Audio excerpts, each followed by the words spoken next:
He bought his first house and lived in the upstairs unit. He rented out the basement to cover the mortgage. He lived for free. That was the moment it all changed. Instead of paying $400 every month for a cramped apartment, he paid nothing and even started earning. The next move was simple. Do it again. He bought a second house. This time he made $600 in monthly cash flow after covering all expenses. That's $600 without adding hours at a job. Add back the $400 he was saving on rent. Now it's a $1,000 swing. That's what passive income does. It replaces effort with ownership. It buys your time back. He repeated the process 25 times, each property added to his income without adding to his workload. His real estate income passed 6 figures annually, while his job paid less. So he quit. No more trading hours for dollars. He had cash flow and time, gaining freedom. Financial and time freedom work together, compounding to create space and focus on what matters most. This didn't require a secret, just a repeatable system.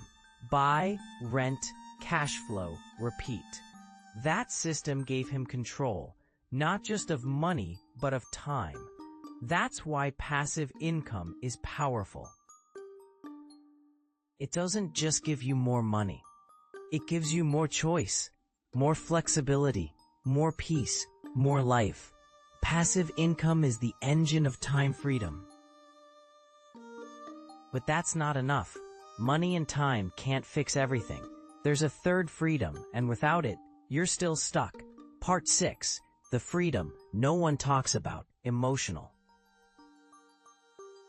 If you had all the money and total control of your time, but still felt sad, angry, or empty, would you feel free? No. That's why emotional freedom matters most. You can't buy happiness. You can't automate peace of mind. You have to build it from the inside. Many people chase success hoping it will fix how they feel. But external wins don't erase internal struggles. If anything, they make the emptiness louder. That's why so many wealthy people still feel stuck. They built the money, they bought the time, but they never cleared the pain. Emotional freedom means removing the beliefs and patterns that keep you unhappy. Thoughts like, I'm not good enough. I can't do that. I always mess up. Those aren't facts, they're scripts, and they can be rewritten. He worked with coaches who asked hard questions. When did you last feel sad? What triggered it? What belief was underneath that? They dug deep. They pulled the belief out. They rewrote the story. No more limitation. No more emotional chain. Over time, the negative emotions lost power. Sadness faded. Anger faded. Stress faded. Not overnight, but through a daily process. That's emotional freedom, and it creates space for everything else to thrive. Without emotional freedom, time and money are useless. With emotional freedom, time and money become tools, not traps. People think real estate or business is what made the difference. That's only part of it. The real shift came from removing emotional blocks. Thousands of limiting beliefs cleared.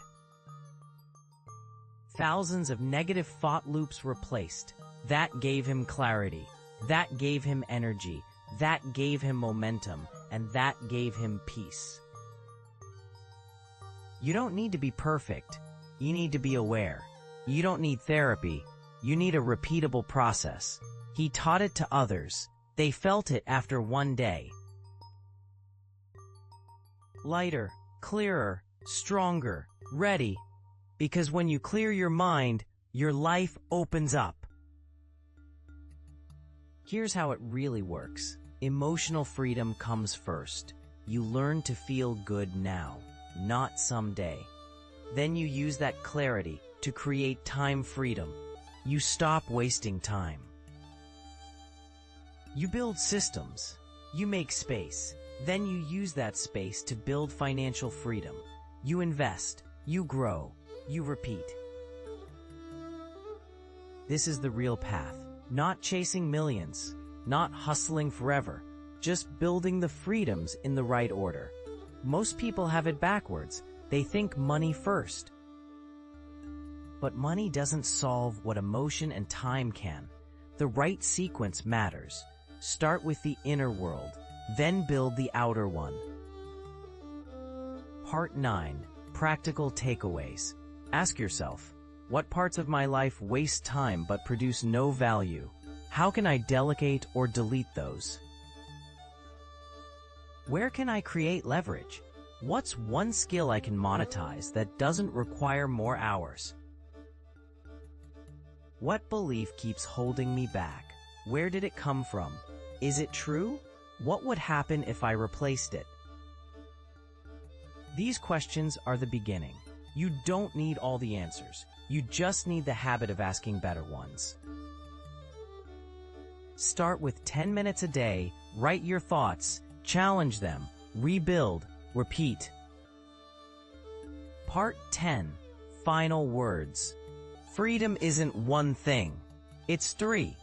Emotional, time, financial. Start with the one inside you. Then use that clarity to buy back your time. Then use that time to build assets that buy back your life. This isn't just theory. It's a path. It's repeatable. It works. You're not stuck. You're just one decision away. Change your beliefs. Shift your time. Build your freedom. Welcome to the passive path. Before you go, let's wrap this up. If there's one thing to take away from this video, it's this. Freedom isn't just about quitting your job or having more money. It's about living with peace, owning your time, and building something that lasts. You have the power to start today. Even a small shift in mindset or habits can change everything. If this video helped you in any way, do 3 things right now. Like this video so more people can find it. Subscribe to The Passive Path so you never miss a new strategy. Comment below and share your thoughts. What kind of freedom are you working on first? And share this video with someone you care about. You never know who's quietly searching for the same answers. Wishing you clarity, momentum, and real freedom, one step at a time. Feel free to check out the other videos on this channel, and I'll see you in the next one.